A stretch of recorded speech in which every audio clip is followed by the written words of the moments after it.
सो सरखेज जमीन बनने के लिए हमें कुश्ती करनी है, हमें जंग करना, हमें लड़ना है।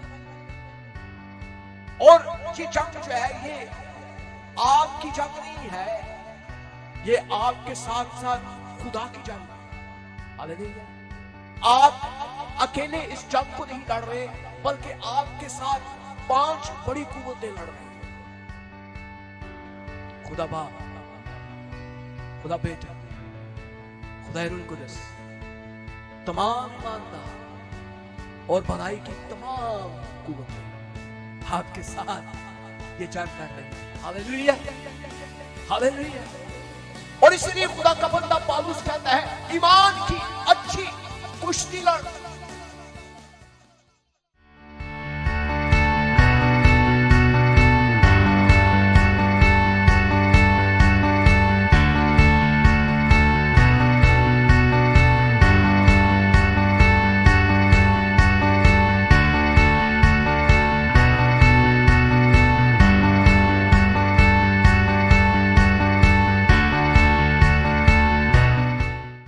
हालेलुया।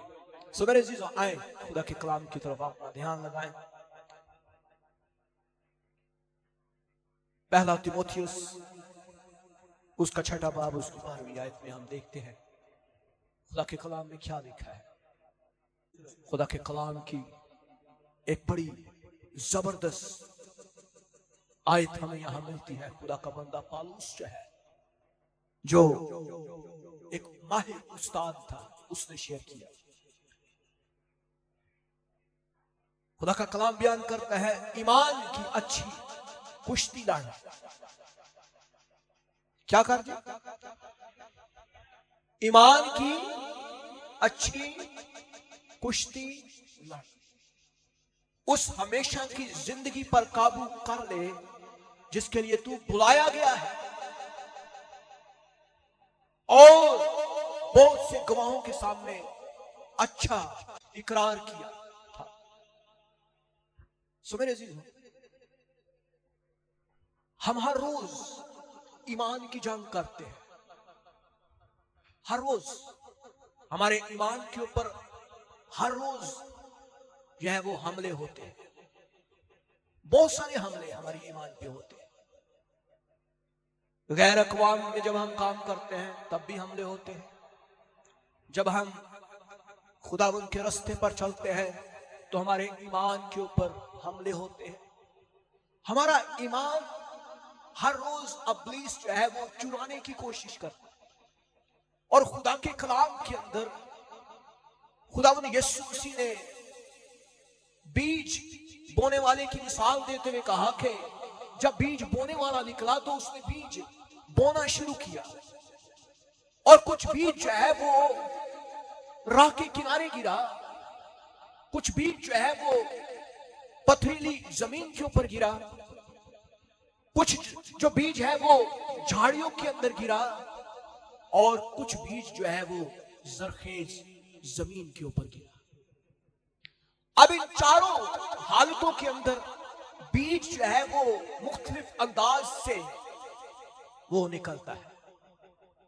जो राह के किनारे गिरता है उसका अंदाज फर्क है, जो पथरीली जमीन के ऊपर गिरता है उसके निकलने का अंदाज फर्क है, और जो झाड़ियों में गिरता है वो मुख्तलिफ अंदाज से निकलता है। लेकिन जो जरखेज जमीन के ऊपर गिरता है उसका अंदाज कुछ और है। अब ऐसे ही मेरे अजीजों आपका ईमान है। जब हम ईमान की जंग करते हैं तो हर रोज ये जो ईमान का बीज खुदा के खादमीन हमारे अंदर बोते हैं वो असर करता है। कई दफा हमारे गुनाहों की वजह से, कई दफा हमारी जिस्मानी रूहानी मुश्किलात की वजह से, कई दफा हमारे अपने मसाइल की वजह से वो ईमान का बीज बढ़ नहीं सकता। बीज तो बोया गया है लेकिन उसका असर उतना नहीं। बीज तो बोया गया है लेकिन वो जरखेज जमीन की मानत वो फला नहीं है। सो मेरे अजीजों, हमें क्या बनना है? क्या हमें झाड़ियों वाली जमीन बनना है? क्या हमें पथरीली जमीन बनना है? क्या हमें राह के किनारे जो बिल्कुल जिसके अंदर कोई जड़ नहीं पकड़ सकता वो बनना है? या फिर हमें जरखेज जमीन बनना है? कौन सी जमीन बनना है? जरखेज। सो जरखेज जमीन बनने के लिए हमें कुश्ती करनी है, हमें जंग करनी है, हमें लड़ना है। और ये जंग जो है ये आपकी जंग नहीं है, ये आपके साथ साथ खुदा की जंग है। हालेलुया। आप अकेले इस जंग को नहीं लड़ रहे, बल्कि आपके साथ 5 बड़ी कुव्वतें लड़ रही हैं। खुदा बाप, खुदा बेटा, खुदा रूह कुदस, तमाम ईमानदार और भलाई की तमाम कुव्वतें आपके साथ ये जंग लड़ रही है। Hallelujah, hallelujah. और इसलिए खुदा का बंदा पौलुस कहता है, ईमान की अच्छी कुश्ती लड़। एक रूहानी जंग के लिए वो आपको तैयार कर रहा है मेरे अजीज। ईमान की अच्छी कुश्ती की बात कर रहा है। ये कुश्ती किसी जिस्मानी दुश्मन से नहीं लड़ी जा रही, ये एक ऐसे दुश्मन के साथ जंग लड़ी जा रही है जो नजर नहीं आता है लेकिन असर करता है, नजर नहीं आता है लेकिन काम करता है, नजर नहीं आता है लेकिन उसका वार जब पड़ता है तो हमारी चीखें निकल जाती है। नजर नहीं आता है। ये दुश्मन अबलीस के साथ जंग है मेरे अजीजों। ये हमारी कमजोरियों पर गलबे की जंग है, ये हमारी मायूसियों के ऊपर गलबे की जंग है, ये हमारी तमाम तर मुश्किलात के ऊपर गलबे की जंग है। जब हम ईमान के साथ चलते हैं तो मेरे अजीजों ये कुश्ती हमारी रोजमर्रा की जिंदगी का एक हिस्सा बन जाती है। ये हमारा लाइफस्टाइल बन जाता है।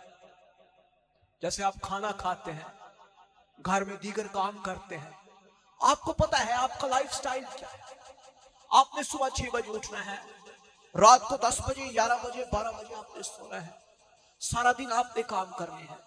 आप एक मेहनती शख्स, आपको पता है कौन कौन सा काम आपने करना है, आपका एक लाइफस्टाइल है।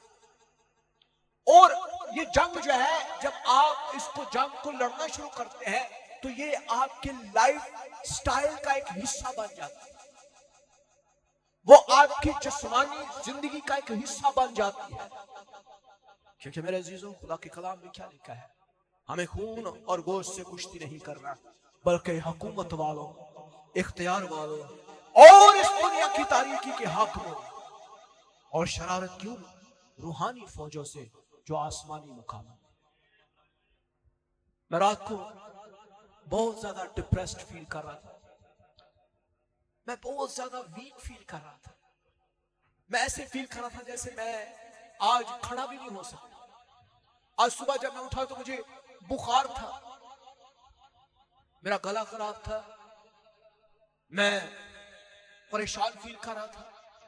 लेकिन रात को मैंने दुआ करना शुरू की। I started praying in tongues. मैंने गैर ज़ुबानों में दुआ करना शुरू की। 10 मिनट गुजर के दुआ करते हुए मुझे पावर फील होना शुरू हुआ। उसके बाद फिर से मैंने दुआ करना शुरू किया। तकरीबन आधा घंटा जब गुजर गया दुआ करते, तो खुदा की कुव्वत ने मुझे छूना शुरू कर दिया और पाखरू ने मुझे कहा, मैं तेरे साथ हूं। Hallelujah, hallelujah. हमें खून और गोश्त से जंग नहीं करना। हमारी जंग जो है वो रूहानी जंग है। मायूसियों के ऊपर गलबे के लिए हमारे पास बहुत सारी कुव्वतें हैं और उनमें से सबसे बड़ी कुव्वत है दुआ की कुव्वत। हालेलुया। दुआ एक बहुत बड़ा हथियार है और जब भी आप मायूस होते हैं तो दुआ ही आपको दोबारा से नई कुव्वत फराहम करती है। और इसलिए खुदा के कलाम में 2 कुरिन्थियों 10:4 में लिखा है, इसलिए हमारी लड़ाई के हथियार जिस्मानी नहीं बल्कि खुदा के नजदीक किलों को ढा देने वाले हथियार। हालेलुया। लाहौर का किला किसने देखा? सबने देखा होगा, बचपन से हम देखते आ रहे हैं। किले की दीवारें आप देखें, उनके ऊपर चल सकते हैं आप। 20-20, 25-25 फुट की दीवारें, उसके ऊपर घोड़े दौड़ते हैं, जानवर उसके ऊपर दौड़ते हैं, इंसान चलते हैं। कलाम कहता है हमारे पास जो हथियार है, जो आपके पास हथियार है, वो ऐसे हथियार है कि किलों को वो ढा देने वाले हथियार है। ऐसे हथियार, कौन सी ऐसी कुवत है जो आपके खुदावंद के आगे ठहर सकती है? कौन सी ऐसी बीमारी है जो आपके यीशु के आगे ठहर सकती है? आप जरा गौर करें, एक खिलाड़ी जो सख्त तरबियत करता है, मशक करता है, मुकाबले के लिए तैयारी करता है, और वो जानता है कि मुझे फतह हासिल करनी, वो अपनी प्रेपरेशन जो है वो जीतने के लिए कर रहा है, और वो जंग के बाद या कुश्ती के बाद वो जानता है कि मुझे मेडल मिलेगा। क्या कभी किसी खिलाड़ी को आपने देखा है जो हारने के लिए कुश्ती करे? मुझे बताएं, क्या कभी ऐसा खिलाड़ी आपने देखा जो कहे जी मैं हारना वास्ते करना पे जी? मुझे बताएं, कौन सा ऐसा खिलाड़ी है? आप कौन से खिलाड़ी हैं?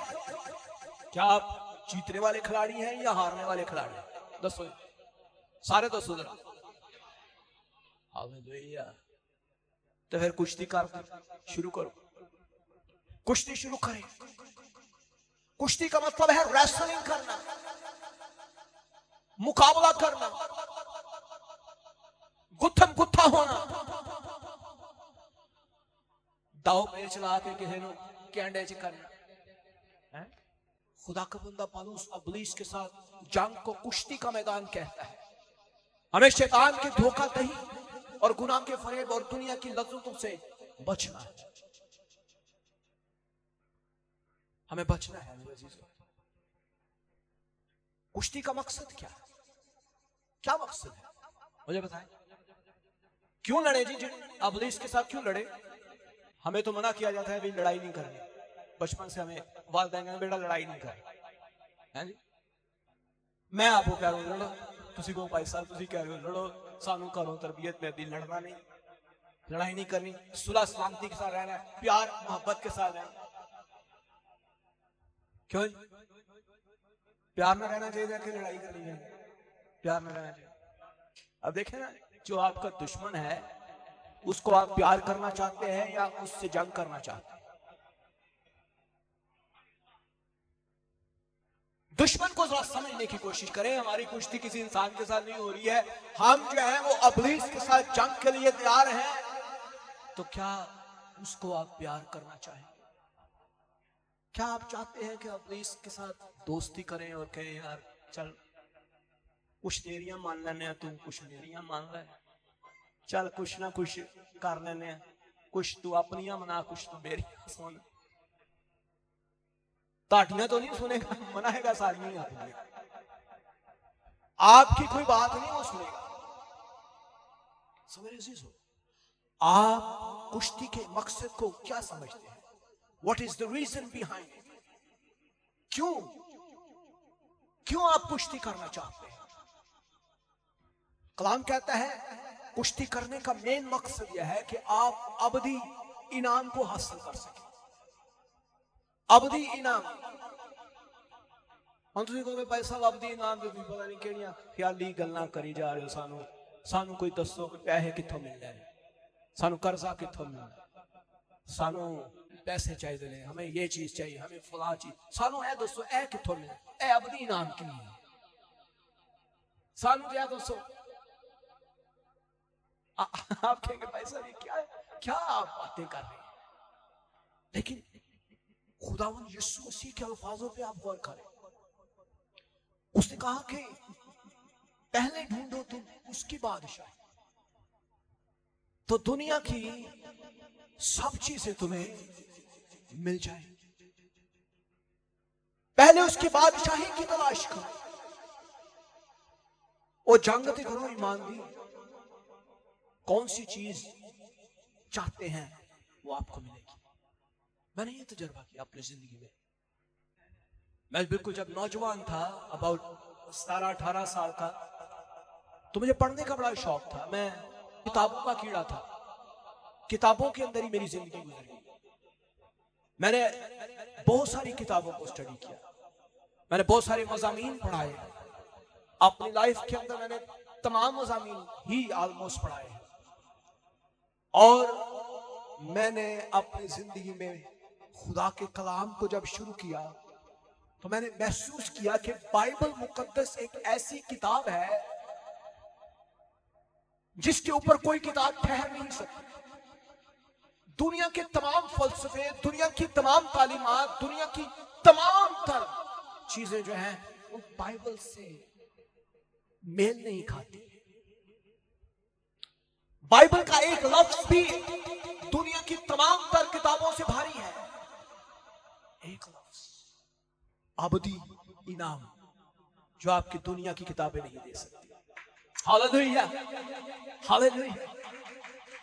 अबदी इनाम। मुझे बताएं, क्या रियाजी आपको अबदी इनाम देगा? केमिस्ट्री आपको अबदी इनाम देगी? बायोलॉजी आपको अबदी इनाम देगी? आप बिजनेस स्टडी क्या आपको अबदी इनाम देगी? दुनिया की डॉक्टरी, साइंस एंड टेक्नोलॉजी क्या आपको अबदी जिंदगी का तोहफा देगी? अजीजों, जब आप इस दुनिया से रुखसत कर जाएंगे तो फिर तुसी रियाजी के मैदान च ते शायद पास हो गए हो, उत्ते जाके फेल हो जाए। शायद आप इस दुनिया में तो पास हो गए लेकिन अबदी इनाम के वारिस नहीं होंगे। इसलिए मेरे अजीज, कुश्ती का मकसद क्या है?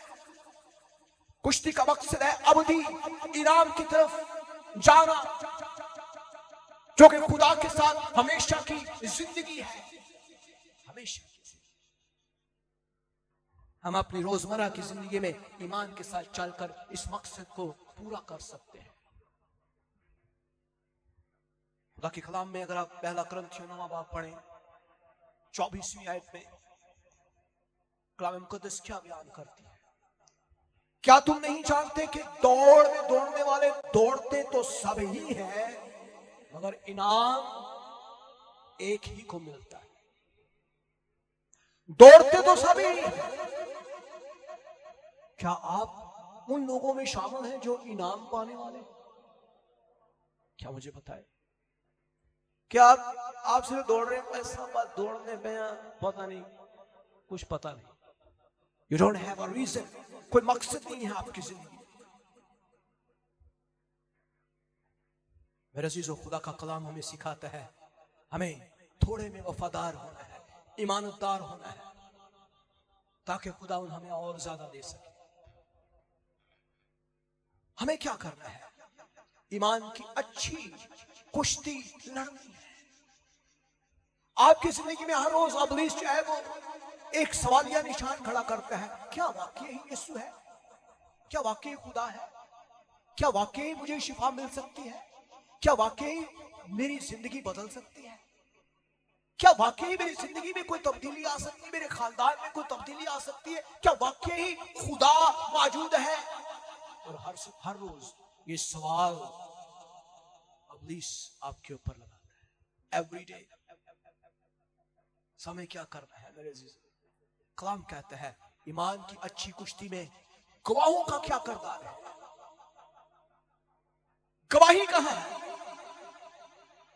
और खुदा का बंदा पौलुस कहता है बहुत से गवाहों के सामने अच्छा इकरार किया था आपने। जब आपने यीशु को कबूल किया, आपने पूरी कलीसिया के सामने ये इकरार किया, आज के साथ मैं खुदावंद यीशु मसीह के साथ चलूंगा। आज के बाद तो आपकी गवाही कहां है? Where is your testimony? एक अच्छी कुश्ती जो है ये आपकी गवाही के साथ लड़ी जाती है। प्रकाश भाई किताब में लिखा है वो बर्रे के खून और अपनी गवाही के सबब से गालिब आए। बर्रे के खून और अपनी गवाही के सबब से गालिब आए। इसका मतलब यह है कि गवाही जो है ये हमारी जिंदगी में बहुत ज्यादा जरूरी है। जब हमारी जिंदगी में गवाही होती है तो एक कुश्ती हम लड़ते हैं।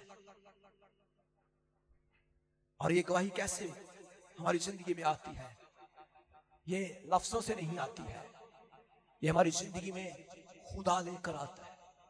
जब हम खुदा के साथ चलते हैं, खुदा अपना आप हम पर जाहिर करता है, खुदा हमें अपना आप जाहिर करता है और हम खुदा के जलाल को देखते हैं और हमारी जिंदगी में कोई ना कोई खुदा के ताल्लुक से गवाही बनना शुरू हो जाती है। और वो गवाही जो है हमारे मुंह के ऊपर हर शख्स के लिए तैयार होती है और हम वो गवाही देते हुए नहीं शर्माते। मेरे अजीजों, कलाम क्या कहता है? अगर आप मत्ती की इंजील निकालें 5वां बाब 16वीं आयत में लिखा है, इसी तरह तुम्हारी रोशनी आदमियों के सामने चमके ताकि वो तुम्हारे नेक कामों को देखकर तुम्हारे बाप की जो आसमान पर है तमजीद कर। भाई, आदमियों के सामने आप क्या कर रहे हैं?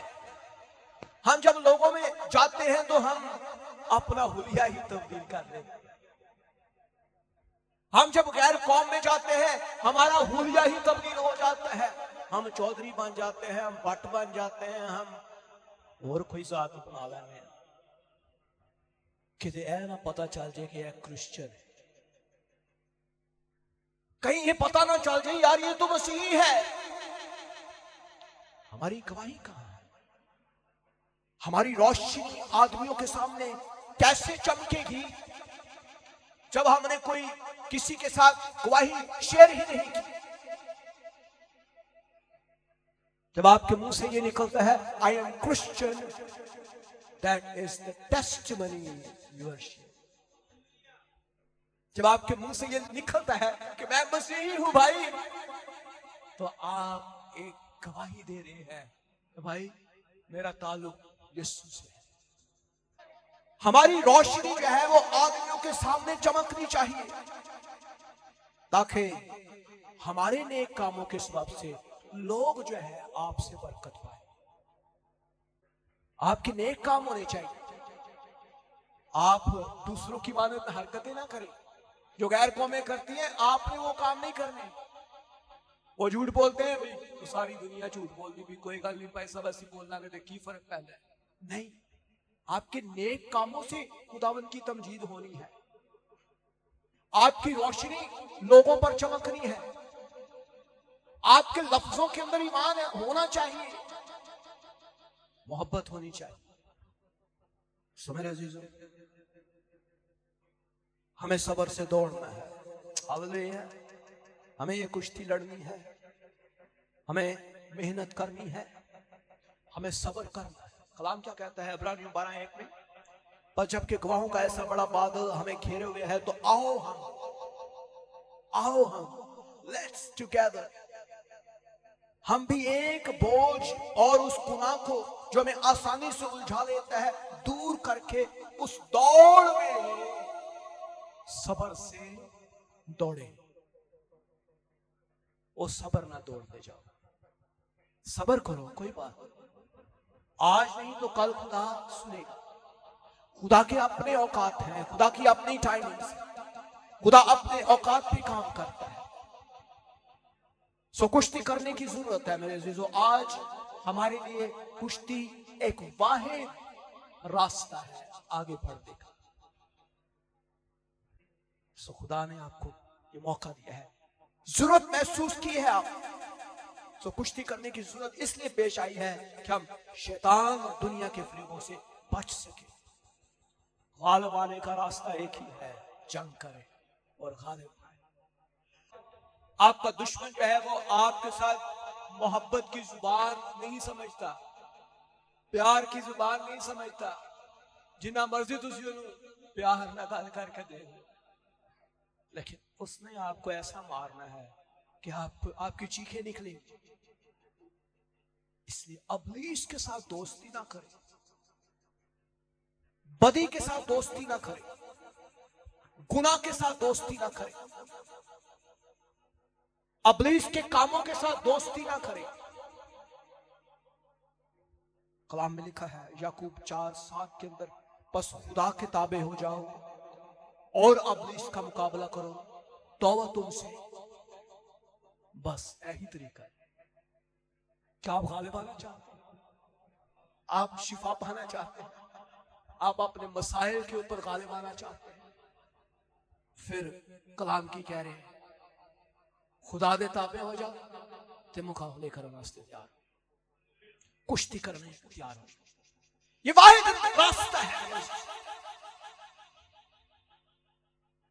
दाऊद अगर जाति जूलियत को ना मारता तो वो कभी गालिब ना आ पाता। दाऊद के पास सिर्फ एक ही रास्ता था, और वो यही था कि उस जाति जूलियत को वो मारे,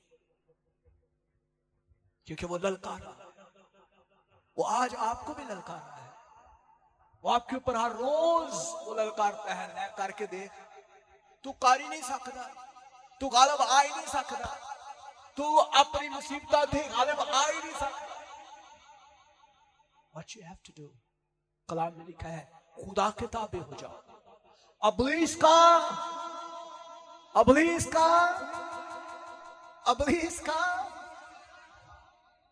असि कहने इब्लीस का मुकाबला करना भाई साहब मुश्किल है, चलो थोड़ी बहुत ਉਹਦੇ ਨਾਲ दोस्ती कर लेने हैं, क्योंकि वो साढ़े तो ਵੱਡਾ है। क्यों जी?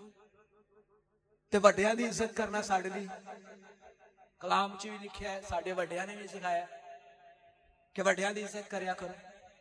तो साढ़े तो पावरफुल है, ऐ ना होए कि किते ऐसी ਉਹਨੂੰ मारिए वो सानू मारे, तो इस तरह तो मुश्किल हो जाएगी है। तो क्या करना चाहिए? क्या मुकाबला करना जरूरी है कि फिर मुफाहमत करना? Hallelujah, this is the only way. कलाम में लिखा है पतरस का पहले खत के अंदर 5वां बाब उसकी 8वीं और 9वीं आयत में, तुम होशियार और बेदार रहो, चौकस रहो। होशियार, होशियार का क्या मतलब है जी?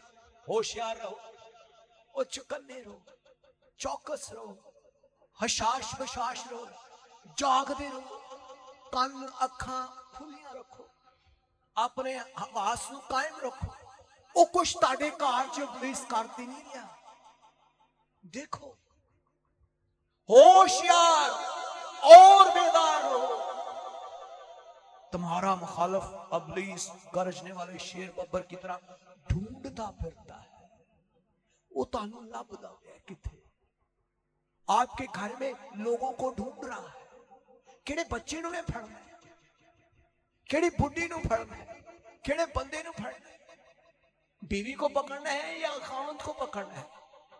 जो दोनों हाथ नहीं आते किसी बच्चे नूं फड़ लेंदा, वो बच्चे नूं ऐसा फड़दा है कि वो मियां बीवी के दरमियान लड़ाई करा देता है। नौजवान बच्चों को पकड़ लेता है। तुम्हारा मुखालिफ इब्लीस है, वो गरजने वाले शेर बब्बर की मानत है, वो ढूंढता फिर रहा है। अते शेर आ जाए तुम इत्थे रहो, मैं भावें जिन्नियां मर्जी आवाज़ां दो, लै जाओ, ओ बह जाओ, वो थोड़ी देर पवो। तुम कहना भाई साहब तुम की करी जा रहे हो, ते शेर आया है, तुम सानू कह रहे हो बह जाओ। आप मुझे बताएं कि हम इब्लीस जिसको गरजने वाले शेर बब्बर की तरह कहा गया है, वो आपको ढूंढ रहा है, कब आप मौका दे और फिर वो आपको फाड़े। लेकिन कलाम कहता है तुम ईमान में मजबूत होकर ये जानकर उसका मुकाबला करो कि तुम्हारे भाई जो दुनिया में ऐसे ही दुख उठाते हैं, मुकाबला करो। हालेलुया, मुकाबला करो। एक फौजी की मानत, एक सिपाही की मानत हमें कदम बढ़ाना है। चाहे कोई भी हालात है, मुश्किलात है, परेशानियां हैं, मुसीबतें हैं, लेकिन आप गालिब आ जाएंगे, आप गालिब आ सकते हैं। मेरे अजीजों, ईमान की अच्छी कुश्ती का मकसद अबदी इनाम को हासिल करना है। आपका मुसलसल अज़म आपको कामयाबी की तरफ ले जाता है। आपका हर रोज जंग करना इब्लीस पर गलबा आपको देता है, बीमारियों के ऊपर गलबा देता है। कुश्ती लड़ना जरूरी है मेरे अजीजों, क्योंकि हमें खुदा के करीब ले जाने का एक वाहिद जरिया जंग है। जंग जंग अपने जिस्म के साथ जंग करें, बदी की कुव्वतों के साथ जंग करें, इब्लीस के साथ जंग करें, इस दुनिया के साथ जंग करें, बदरूहों के खिलाफ जंग करें और जिस्म की कुव्वतों के खिलाफ जंग करें। कलाम क्या कहता है मेरे अजीजों? खुदा का बंदा पौलुस फिलिप्पियों 3:14 में लिखता है, निशान की तरफ दौड़ा हुआ जाता हूं ताकि उस इनाम को हासिल करूं जिसके लिए खुदा ने मुझे यीशु मसीह के लिए ऊपर बुलाया है। आपका निशान कौन सा है? निशान केड़ा बनाया है? दौलत आपका निशान है? दुनिया में किसी मुल्क पे जाना है, क्या वो निशान है? और केड़े निशान पर जीजा? किसी लड़की को आपने अपना निशान बना लिया, भाई उस कुड़ी में हासिल करना है, ओ मेरा निशान है। कई दफा सी अपने अंजदे भी निशान बना लें। साढ़े गोल किसी नौजवान से पूछे, भाई आपका गोल क्या? अब बस मैंने तो गोल का पता ही नहीं, मेरा गोल है ही कोई। निशान कौन सा है? आप किसकी तरफ दौड़ रहे हैं? क्या दौलत के पीछे भाग रहे हैं? कामों के पीछे भाग रहे हैं?